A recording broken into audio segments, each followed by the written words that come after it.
Hallelujah. अभी हम परमेश्वर का आत्मिक मन्ना है ना। आइए हम पहले दुआ करें, इस छोटी सी आइए हम दुआ करें। धन्यवाद करते हैं करे पिता, एक बार फिर से हम तेरे चरणों में आते हैं। ईश्वर राजा, इस वक्त के लिए हम प्रार्थना करते हैं खुदाबंद मेरे प्रभु, खुदाबंद हमारे संग हो, खुदाबंद जो तेरे बच्चे आए हुए हैं इनके संग हो, खुदाबंद आप यहाँ पे स्वयं विराजमान हो मेरे पैरों पर, जो भी हो ईश्वर राजा तेरी मर्जी से हो। खुदा धन्यवाद करते प्यारे प्रभु, एक बार फिर से सारी आदर में हम आपको देते हैं, यीशु मसीह के नाम से मांगते हैं, आमीन आमीन। कृपया बच्चों शांति बनाए रखें। आज हम किसका दिन सेलिब्रेट कर रहे हैं? यीशु मसीह का, है ना। ये बहुत ही गर्व की बात है और मैं हैरान था, छोटे छोटे बच्चे जो प्रोग्राम है, छोटे छोटे जो डांस कर रहे थे। परमेश्वर आपको आशीष दे, आपको बरकत दे, क्योंकि आप उस परमेश्वर की आराधना कर रहे हैं जो तीनों लोगों का स्वामी है ना। देखिए यीशु मसीह का आगमन क्यों हुआ? जो चर्च के मेंबर हैं, जो चर्च आते हैं, उनको पता है कि यीशु मसीह क्यों आगमन हुआ।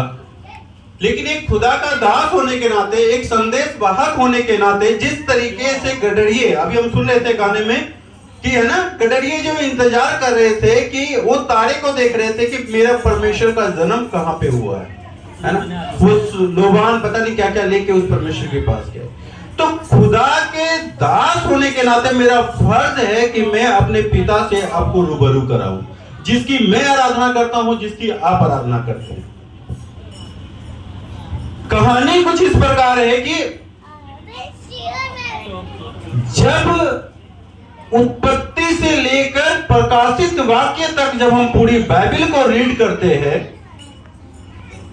जब परमेश्वर ने ये सृष्टि की रचना कर दी, मैं पिछले मैसेज में भी मैं ये दे चुका हूं कि जब परमेश्वर ने सृष्टि रचना कर दी, उस समय जो है कई उनके बच्चे जो है उनके रास्ते से भटक गए। कई बच्चे जो उनके रास्ते से भटक गए।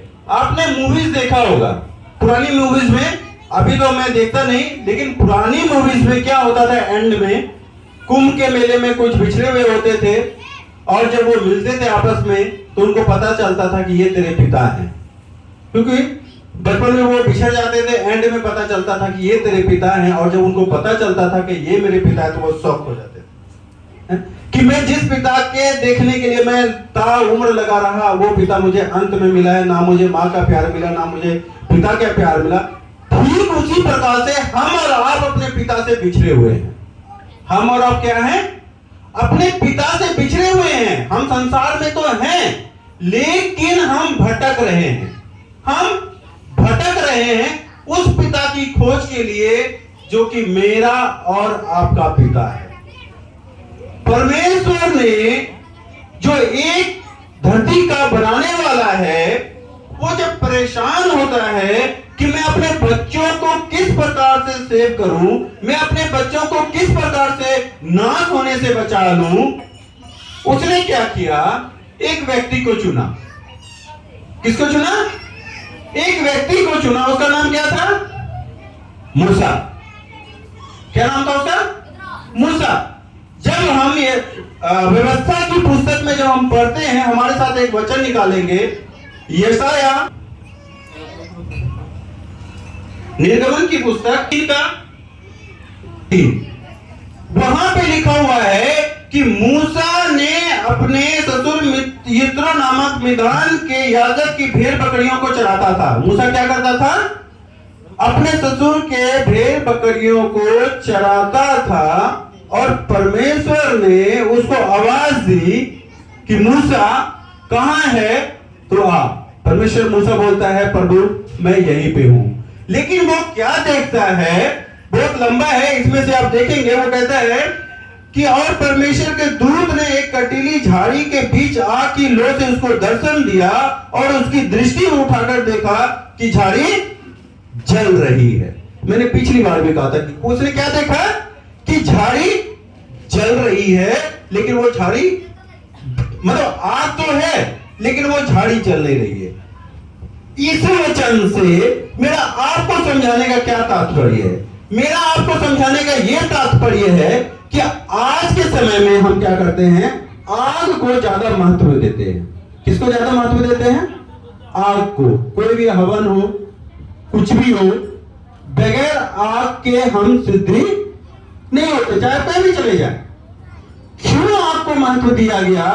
क्योंकि परमेश्वर ने मूसा को जलती हुई झाड़ियों से दर्शन दिया कि मूसा मैं यहां हूं, तू एक काम कर, जहां पे तू है अपनी पांव की जूती उतार दे, क्योंकि तू मेरे पास नहीं आ सकता, क्योंकि जहां तू आ रहा है वो क्या है? पवित्र जगह है, वो पवित्र स्थान है। इसलिए जब आप देखेंगे, आप कहीं भी चले जाएं जहां पे कि आग से पूजा किया जाता है, वहां पे आपको चप्पल पहन के जाने की इजाजत नहीं होती। आप अपने पांव की चप्पल उतार के उस जगह में प्रवेश करते हैं। क्यों करते हैं? क्योंकि बाइबल इस बात को जिक्र करती है, और कहीं पे भी आपको आग का जिक्र नहीं मिलेगा। यूज तो है आग की, लेकिन जिक्र नहीं है कि हम उस आग का क्यों इस्तेमाल कर रहे हैं। लेकिन परमेश्वर बोलता है बाइबल में कि हे मूसा, तू जहां पे है अपनी चप्पलों को उतार दे, क्योंकि जिस जगह तू खड़ा है वो अति पवित्र जगह है। कहने का तात्पर्य यह है कि हम भटक रहे हैं अपने पिता को खोजने के लिए, लेकिन वो चीज हमारी बाइबल पूरी करती है कि हम आग जलाते हैं, परमेश्वर को खोजते हैं, लेकिन हमारा परमेश्वर जो है वो इस बाइबल में मिलता है। परमेश्वर थक गया, मूसा को बुलाया, फिरौन के पास भेजा, सारी कहानियां हो गई। उसके बाद का लिखता है एक जगह, हमारे साथ पढ़ेंगे 7:14। क्या लिखा हुआ है वहां पे? 7:14 में कहता है कि यशायाह की पुस्तक में परमेश्वर कहता है कि इस कारण प्रभु आप ही तुमको एक चिन्ह देगा, सुनो एक कुंवारी गर्भवती होगी, पुत्र जनेगी, उसका नाम इम्मानुएल रखेगी। क्या कहा? कि तू एक पुत्र को जनेगी। इस कारण प्रभु तुम्हें एक अद्भुत, तुम्हें एक चिन्ह देगा, सुनो एक कुंवारी गर्भवती होगी, पुत्र जनेगी, और उसका नाम इम्मानुएल रखा जाएगा। इम्मानुएल क्या होता है? परमेश्वर के साथ। देखिए, सोच ये होती है कि परमेश्वर ने कुंवारी मरियम को ही क्यों चुना? क्या वो शादीशुदा के गर्भ से क्या परमेश्वर को नहीं ला सकता था? है कि नहीं? क्या समझते हैं इससे आप? क्या परमेश्वर जितनी इतनी बड़ी कायनात बना दी, इतनी बड़ी सृष्टि बना दी, क्या वो एक शादीशुदा से परमेश्वर उसको नहीं ला सकता था यीशु मसीह को? नहीं। जब हम इस चीज को पुराने नियम में देखते हैं, जब इस चीज को हम पुराने नियम में देखते हैं, जहां के आदम को परमेश्वर ने बनाया था और हव्वा की पसली से बनाया था, वहां पे परमेश्वर का कार्य था कि परमेश्वर ने आदम को मिट्टी से रचा, उसके सांसों में जीवन का सांस फूंका। लेकिन यहाँ पे नहीं लिखा कि परमेश्वर ने हव्वा के भी सांसों जीवन का सांस फूंका। बाइबल में नहीं लिखी हुई।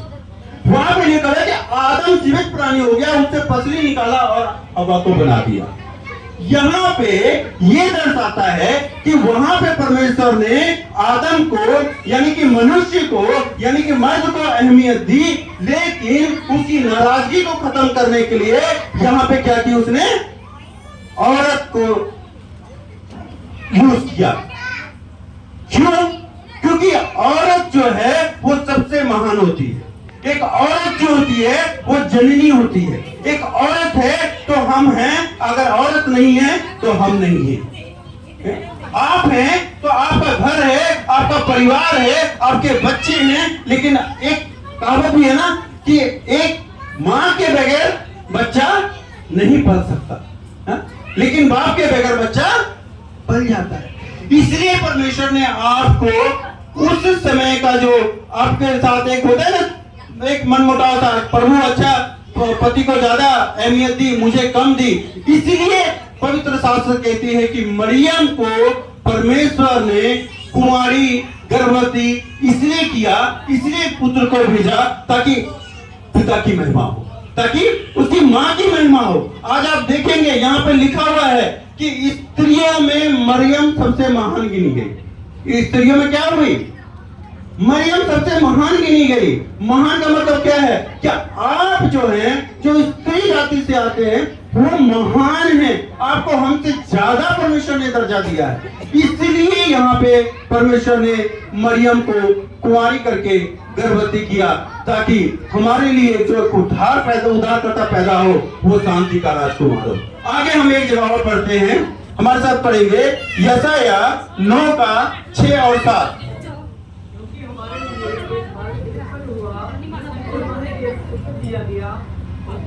उसके खाने पर होगी और उसका नाम अद्भुत युक्ति करने वाला, पराक्रमी, परमेश्वर, अनंत का पिता और शांति का राजकुमार रखा जाएगा।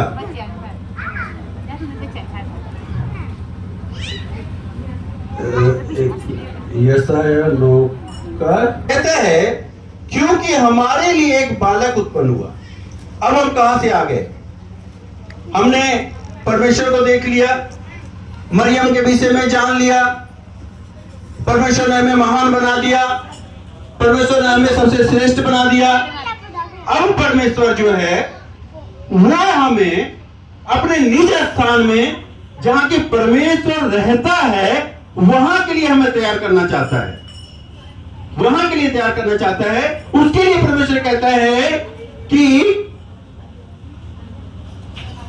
क्योंकि हमारे लिए एक बालक उत्पन्न हुआ, हमें एक पुत्र दिया गया, और प्रभुता उसके कांधों पर होगी। उसका नाम अद्भुत युक्ति करने वाला, पराक्रमी परमेश्वर, अनंत काल का पिता होगा। क्या होगा? अनंत काल का पिता होगा। यानी कि जो हमारी दौड़ थी परमेश्वर को खोजने की, जो हमारी एक लय थी परमेश्वर को खोजने की, कि प्रभु हमें मिले, परमेश्वर हमें मिले, बाइबल कहती है कि मूसा ने एक परमेश्वर से ख्वाहिश रखी। क्या रखी? पढ़ा आप लोगों ने बाइबल? कितने लोगों ने पढ़ा? पूरी पढ़ा किसी ने? मूसा ने परमेश्वर से आशा रखी कि प्रभु मैं आपको देखना चाहता हूं। क्या चाहा? कि प्रभु परमेश्वर मैं आपको देखना चाहता हूं। परमेश्वर कहता है कि तू मुझे नहीं देख सकता, लेकिन बोलता नहीं प्रभु मैं आपको देख लूंगा। बोलता है ठीक है मूसा, तू तैयार है, मैं तुझे दर्शन देने के लिए आ रहा हूं। बाइबल कहती है कि परमेश्वर का इतना तेज था कि मूसा देख नहीं सका और भूमि पे गिरा। बोलता है बस प्रभु मेरी आंखें अंधी हो जाएगी, मैं आपको नहीं देख सकता। अब सोचे, परमेश्वर अगर साक्षात आपके पास उतर के आ जाए तो आप कैसे देखेंगे? जो मूसा जिससे कि परमेश्वर रूबरू बात करता था, वो मूसा परमेश्वर को बाय हार्ट नहीं देख सका, तो हम और आप कैसे देख सकेंगे? इसलिए परमेश्वर कहता है कि मैंने अपने इकलौते पुत्र को भेजा। किसको भेजा? इकलौते पुत्र को भेजा। यूहन्ना 3:16 पढ़ेंगे, परमेश्वर ने जगत से ऐसा प्रेम रखा कि उसने अपना इकलौता पुत्र दे दिया, ताकि जो कोई इस पर विश्वास करे नाश ना हो बल्कि अनंत जीवन पाए। अनंत जीवन पाए।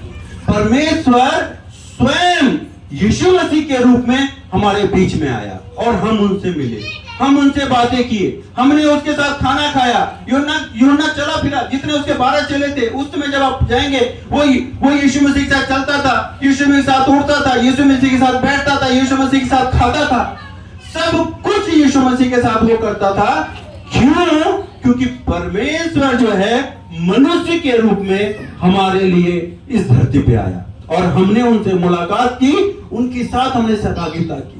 इसलिए परमेश्वर कहता है, आगे जब हम पढ़ते हैं, यहां पे लिखा हुआ है, पराक्रमी परमेश्वर अनंत काल का पिता और शांति का राजकुमार रखा जाएगा। पिता और शांति का राजकुमार रखा जाएगा। शांति के राजकुमार से क्या मतलब है आपका? क्या समझते हैं इस पैसेज से? शांति का राजकुमार मीन्स होता है कि परमेश्वर यीशु मसीह जिस घर में जाएगा, जिस घर में होगा, जिस परिवार में होगा, उस घर में शांति होगी। उस घर में शांति होगी। कैसे? कैसे शांति होगी? आपने देखा दुनिया भटक रही है, दुनिया भटक रही है, परेशान है। मेरी नौकरी नहीं है, मेरे बच्चे पढ़ाई नहीं करते, मेरा पति शराब पीता है, हर एक पता नहीं कितनी कितनी परेशानियों से लोग दुखी हैं, कितनी परेशानियों से। सुबह अच्छा जाता, शाम को टोनता हुआ आता है? कहते हैं कि यीशु मसीह जिस घर में प्रवेश करता है उस घर में शांति आता है। जब मैं रिलायंस में जॉब करता था तो गुटखा खाता था, मैं खुद। जब मैं दिल्ली में रिलायंस में जॉब करता था, जब मैं परमेश्वर को नहीं जानता था, गुटखा खाता था। मेरे जो मैनेजर था, जो मेरे हेड थे, वो कहता है शिवा मर जाएगा तो एक दिन। मैं बोला सर जिंदा रह के भी क्या करना, ये जिंदगी खत्म ही है, खत्म ही कर लेता हूं, है ना। मीन्स की क्या कि मुझे परमेश्वर जो आगे दिखाना चाहता है वो मुझे नहीं दिख रहा, वो मुझे नहीं दिख रहा। आपको जो परमेश्वर आगे दिखाना चाहता है वो आपको नहीं दिख रहा। हम क्या करते हैं, हम क्या करते हैं, एक छोटा सा वचन पढ़ेंगे और उसके बाद पता चलेगा हम क्या करते हैं। पढ़ेंगे यशायाह 8:19। हम लोग क्या करते हैं, कहते हैं जब लोग तुमसे कहे ओझाओं और टोना करने के पास जाकर पूछो, जो गुनगुनाते हैं फुसफुसाते हैं, तब तुम यह कहना क्या प्रजा को परमेश्वर के ही के पास जाकर नहीं पूछनी चाहिए। हम क्या करते, ओहो पति दारू पी रहा, चलो ठंडे करने वाले के पास। घर में कोई भी प्रॉब्लम हो रहा है, कुछ हो रहा है, चलो टोना करने वालों के पास, चलो ठंडे करने वालों के पास, चलो झाड़ फूक करवाने वालों के पास। और बाइबल कहती है कि वो क्या करता है, सिर्फ फुसफुसाता है। क्या वो आपको भी नहीं पता, क्या वो हमें भी नहीं पता। लेकिन बाइबल कहती है कि क्या अच्छा नहीं है कि परमेश्वर के बच्चे परमेश्वर के पास जाए। क्या परमेश्वर के बच्चे परमेश्वर के पास जाए। हम जो हैं, जब मैं गुटखा खाता था और पास में रहता था, 3 टाइम खाता था, परमेश्वर को पता नहीं था, मेरे दोस्त परेशान, मेरा मैनेजर परेशान, मेरे रिश्तेदार परेशान, लेकिन मैं अपने धुन में। लेकिन जब इस बाइबल को उठाया तो क्या हुआ, क्या हुआ, शांति का राजकुमार हमारे घर में प्रवेश किया। और शांति का राजकुमार जब हमारे घर में प्रवेश किया तो क्या हुआ, मैंने गुटखा खाना छोड़ दी, खुद हो खुद। जो मैनेजर मेरा 3 लाख सैलरी लेने वाला नहीं छुड़ा सका, जो मेरा पैदा करने वाला, जो मेरा पिता, वो नहीं छुड़ा सका, जिस भाई के पास मैं रहता था वो भाई मेरा नहीं छुड़ा सका, लेकिन वो शांति का राजकुमार कहता है, पराक्रमी परमेश्वर शांति का राजकुमार से जब तुम्हारी मुलाकात होगी तुम्हारे जीवन बदल जाएंगे। हम क्या करते हैं, हम क्या कर रहे हैं, हम भटक रहे हैं। आज आप यहाँ पे मैसेज सुन रहे हैं, मैं आपको वचन सुना रहा हूं, घर जाने के बाद शायद भूल जाएंगे, घर जाने के बाद शायद भूल जाएंगे, शायद आपको याद ना हो, शायद आपको वो पिछला सब कुछ याद आए, हम कहां थे, क्या कर रहे हैं। नहीं नहीं नहीं नहीं, आपको ऐसा नहीं करना है। मैं आज आपको अपनी गवाही दे नहीं रहा, क्योंकि मैं जब भी आता हूं देता हूं, पक जाते होंगे, जब भी आता अपनी सुनाता, आज मैं सुना ही नहीं रहा। मैं आज अपनी गवाही नहीं सुना रहा क्योंकि परमेश्वर ने हमें आज कहां पे रखा, क्यों रखा, आज मैं इस स्टेज पर क्यों खड़ा हूं, मैं कहां गलियों में भटकने वाला, और कहां परमेश्वर ने अपना यह हथियार देके यूज किया, बेटा उठ खड़ा हो, मैंने तुझे चुन लिया है, मैंने तुझे अपने लिए चुन लिया है। मैं जब जब स्थिति थी मेरी, जानते होंगे यहाँ पे मैंने कई बार गवाही दी है, क्या स्थिति थी मेरी। आपके बड़े लोग नहीं होंगे जहां पे मैंने इंटरव्यू नहीं दिया होगा, चाहे वो आपका दिल्ली पब्लिक स्कूल हो, मैं ग्रेजुएट हूं, दिल्ली पब्लिक स्कूल हो, कोई भी हो, हर जगह इंटरव्यू दिया, लेकिन सबने नकार दिया। कोई बोलता है कल आना, कोई बोलता है परसों आना, स्कूल वाले ने तो हद ही कर दी।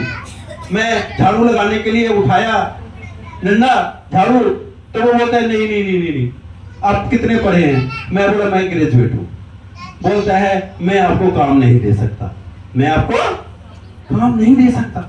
मैं बोला सर आप एक बात को जान ले, घर में मेरे बच्चे भूखे बैठे हुए, घर में मेरी बीवी भूखी बैठी हुई है, मेरे पास किराया देने के लिए पैसे नहीं है। अगर आप मुझे काम देते हैं तो मैं अपनी जो सर्टिफिकेट है मेरा ग्रेजुएशन का, वो मैंने अपनी पीठ पे लगा के नहीं चलना। क्या कोई चलता है? आपने देखा था किसी काम करने वाले को? वो बोलता है नहीं नहीं नहीं, ये मेरे शान के खिलाफ हो जाएगा कि कोई भी ग्रेजुएट बंदा मेरे स्कूल के आंगन में झाड़ू लगाए। नहीं दिया, आ गया, मैं रोया, खुदाया क्या। मेरी बीवी बोली, मई 2010 मेरी बीवी बोली, संस्थाओं में जिसमें अभी हम सेवकाई कर रहे हैं विश्ववाणी में, बोलता क्या वहां पे बंदे रख रहे हैं, क्या चुनाव कर रहे हैं कि कोई सेवक मिले, क्या आप यीशु मसीह की सेवा करना चाहते हो? मैंने क्या कहा होगा सोच सकते हैं? मैंने कहा मरता क्या ना कर। सीधी सी बात है, झूठ क्यों बोलना, किससे छुपाना? परमेश्वर से। मैं बोला मरता क्या ना करता, चल सेवकाई ही सही। लेकिन परमेश्वर को पता था कि मुझे किस तरीके से लाना है, परमेश्वर को पता था कि वो मुझे कैसे बुलाना है। और आज जब मैं परमेश्वर में हूं, जितने दरवाजे मेरे लिए बंद पड़े थे सारे खुल गए। दिल्ली से मेरा मैनेजर फोन करता है, शिवा आजा। आपका मैट्रिक कॉलेज का प्रिंसिपल कॉल करता है, शिव कुमार आजा। आपका स्कूल वाला फोन करता है, जहां मैं झाड़ू लगाने गए तो बोलता है आपका झाड़ू का काम नहीं है, आपको ऑफिस में हम डाल रहे हैं, आ जाओ। मैं बोला बस जितना था दौड़ना था मैंने दुनिया के लिए दौड़ लिया, अब मैं अपने पिता के लिए दौड़ूंगा। किसके लिए दौड़ूंगा? अपने पिता के लिए दौड़ूंगा। जितना दुनिया के लिए दौड़ना था मैंने दौड़ लिया। मेरी माताओं, बहनों, मेरे भाइयों, मैं भी आपसे यही कहना चाहता हूं कि दुनिया के लिए जितना दौड़ना था आपने 2025 तक दौड़ लिया।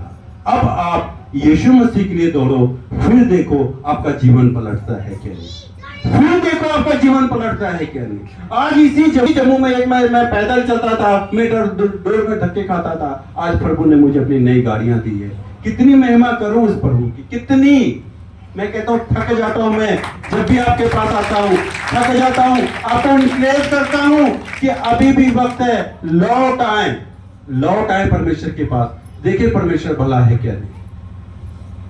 मैं जब अपने पिछले जीवन को देखता हूं, आप कहते हैं मेरे बच्चे काम नहीं करते, मेरे बच्चे गलत संगति में हैं, मेरे बच्चे परेशान हैं, मैं क्या करूं? मैं कहता हूं मुझे मेरे बच्चों के प्रति सोचने की जरूरत नहीं है, क्योंकि मेरे बच्चे के सोचने के लिए वो ऊपर बैठा हुआ है। आज मेरा बेटा 19 साल का है, ज्यादा भी नहीं है। कितने साल का है? 19 साल का। क्या सोचते हैं 19 साल का बच्चा क्या करना चाहिए? अभी उम्र होती है ना, दोस्तों के साथ घूमना, दोस्तों के साथ ठटलियां करना है, कोई इसकबाजी भी कर लेते हैं। हाँ ये फैक्ट है। लेकिन मेरा बेटा इसी उम्र में बिजनेस कर रहा है, इसी उम्र में अपना काम खोल के बैठा है। बोलता है पापा मैंने जो दोस्तों के साथ बैठ के 4 घंटा जो अपने व्यर्थ गवाना है, क्यों ना मैं अपना बिजनेस डाल के वहां पे बैठूं, 2 पैसे की इनकम तो होगी। आप विश्वास करेंगे, मैं एक पास्टर होके इतना विश्वासी नहीं हूं कि जितना मेरा बेटा विश्वासी है। शायद मैं अपने कमाई से 10वां का हिस्सा निकालने में थोड़ा सा संकोच करता हूं, क्योंकि हूं तो पुराना ही ना है कि नहीं। लेकिन मेरा बेटा अगर वो 50,000 भी कमाता है, उसका 10वां हिस्सा निकाल के अपने पास्टर के हाथ में देता है, बोलते हैं पापा ये मेरा हिस्सा नहीं है, ये परमेश्वर का है। आज अगर हम परमेश्वर से अपनी हाथें चुरा लेंगे, कल परमेश्वर हमसे मेरा आशीष चुरा लेगा। आज मैं 10,000 देने में वफादार हूं, कल मैं लाखों रुपया दूंगा और परमेश्वर का हिस्सा परमेश्वर को दूंगा। मैं कहता हूं कि जब शांति का राजकुमार आपके पास आएगा, आपका जीवन चेंज हो जाएगा। आप ये ना सोचे कि मैं सिर्फ आपको इनकरेज करने के लिए ये बातें आपको बोल रहा हूं। आपको अगर मेरे पर भरोसा नहीं, कभी आके मेरे घर देख लो। परमेश्वर जिस जगह पर मैं चाहता था, मैं घुटनों के बल बैठता था, बोलता था प्रभु ये दूसरी जगह और कहीं नहीं चाहिए, मैं इधर ही रहूंगा, इधर ही सेवा करूंगा, मुझे सारा कुछ इधर ही चाहिए। परमेश्वर ने उधर ही घर दिया, उधर ही सेटल किया, सब कुछ उधर ही किया। आज सुबह कहने का अर्थ क्या कि जब हम प्रभु में होते हैं, प्रभु हमारे लिए काम करता है। इसीलिए परमेश्वर कहता है कि हे मरियम तो गर्भवती होगी, तो पुत्र को जनेगी, उसका नाम तो यीशु रखना, इमानुएल रखना, जितनी बातें भी आप बाइबल में पढ़ते हैं सब रखना, क्योंकि वो शांति का राजकुमार होगा। शांति का राजकुमार का मतलब ही यही है कि यीशु मसीह जिस घर में जाता है उस घर में शांति और सलामती होती है। यीशु मसीह जिस घर में जाता है, मैं आपको वो प्रचार करने के लिए आया ही नहीं कि आपको स्वर्ग में बड़ा धन मिलेगा। स्वर्ग में मैं तो जा रहा हूं देखने के लिए, आपको मिले क्या नहीं मिलेगा क्या पता, मैं ही किसी कोने में पड़ा हूं और आपको देख रहा हूं। नहीं नहीं नहीं, मैं आपको यहीं पे आशीषित होना देखना चाहता हूं। मैं आपको यहीं पे आशीषित होना देखना चाहता हूं। मैं चाहता हूं कि आप यहीं पे हर्ष उल्लास से खुशी मनाओ। जिस तरीके से आप यहाँ डांस कर रहे थे, जिस तरीके से आप यहाँ खुशियां मना रहे थे, आप अपने परिवार के साथ खुशियां मनाओ कि मेरा बेटा अच्छा है, मेरा पति अच्छा है, मेरा घराना अच्छा है, मेरा रिश्तेदार अच्छा है, मेरे सब लोग अच्छे हैं। और ये जब अच्छे होंगे जब आप पिता के पास आएंगे, क्योंकि बाइबल साफ कहती है कि तुम जाओगे तो टोनों के पास जाओगे, टोने टोटके करने वाले के पास जाओगे, वहां कुछ नहीं मिलना। आप परमेश्वर के पास आओगे, आपको सब कुछ मिलना। इतने लोगों बैठे हुए, क्या कभी आपको पास्टर साहब ने बोला आओ मैं विभूति छिड़क देता हूं सभी ठीक हो जाओ, कभी बोला? मैं जरूर बोला होगा, चलो फलमा चीज लिया, आंखें बंद करो, झाड़ू निकालो, मारो, ठीक हो जाओगे। नहीं, परमेश्वर हमारा शांति का राजकुमार है। हमें झाड़ू उठाने की जरूरत नहीं, हमें डंडा उठाने की जरूरत नहीं, हम तो है ही शांति के राज। जब यीशु मसीह को लोग मारे, जब वो कुछ नहीं बोले, तो हम आपको मारने वाले कौन होते हैं? हम आपको डांटने वाले कौन होते हैं? जैसा पिता ने बोला है, कहता है यीशु मसीह कहता है कि जैसा पिता ने मुझसे कहा वैसा मैं तुमसे कहता हूं, और मैं आपसे कहता हूं कि जिस तरीके से पिता ने मुझसे आशीषित किया है, अगर आप मेरे पिता के साथ चलेंगे आप भी आशीषित हो, है ना? आप भी आशीषित हो। मैं आपका समय ज्यादा लंबा तो नहीं हो गया पास्टर जी? मैं कहता हूं एक वचन और पढ़ेंगे, लूका 9:35। ज्यादा नहीं करेंगे, बस इसको पढ़ के हम बंद करेंगे, ऐसे भी सब लोगों को भूख लग गया होगा। लूका रचित सुसमाचार उसके 9:35 में लिखा हुआ है कि तब उस बादल में से यह शब्द निकला, ये मेरा प्यारा पुत्र है, मेरा चुना हुआ है, इसकी सुनो। क्या क्या क्या शब्द हुआ? क्या शब्द हुआ? शब्द निकला, ये मेरा पुत्र, ये मेरा चुना हुआ है, इसकी सुनो। इस वचन को पढ़ाने से मेरा मकसद ये है कि मैं अगर आपको कहता हूं कि परमेश्वर यीशु मसीह परमेश्वर है, यीशु मसीह शांति का राजकुमार है, यीशु मसीह परमेश्वर का इकलौता पुत्र है, शायद आपको ये लगे कि नहीं हो सकता है पास्टर जी कहीं न कहीं हमें बरगलाने की कोशिश कर रहे हो सकता है। लेकिन वचन कहता है, परमेश्वर खुद कहता है, इस सृष्टि को बनाने वाला, मुझे और आपको रचने वाला, आपको और हमें बनाने वाला, चलाने वाला खुद ये कहता है कि देखो बादल से एक शब्द निकला, कहता है तब उस बादल से यह शब्द निकला, यह मेरा क्या है? प्रिय पुत्र है। तुम क्या करो? क्या करो? इसकी सुनो। आपको उसकी सुननी है, यीशु मसीह को सुनना है, यीशु मसीह को जानना है, तभी तो वो आपके लिए मरा, आपके लिए कुर्बान हुआ। क्या वो फिरौन से खाना मांगने के लिए गया था? क्या लगता है आप लोगों को? क्या वो पैसे मांगने के लिए गया था? फिरौन ने क्यों उसको चढ़ा दिया स्लीप पे? वो अपने भेजे हुओं को, अपने बच्चों को सेव करके, बचा करके अपने पिता से मिलाने के लिए ले गया था। सिर्फ यही किया था उसने, क्योंकि परमेश्वर ये जानता है कि हमारा बच्चा नाश ना हो जाए, इसलिए उसने यीशु मसीह को संसार में भेजा है। इस टॉपिक को अलग से इस वचन से पढ़े जाने से आपको सबको आशीष दे। सबको जय मसीह।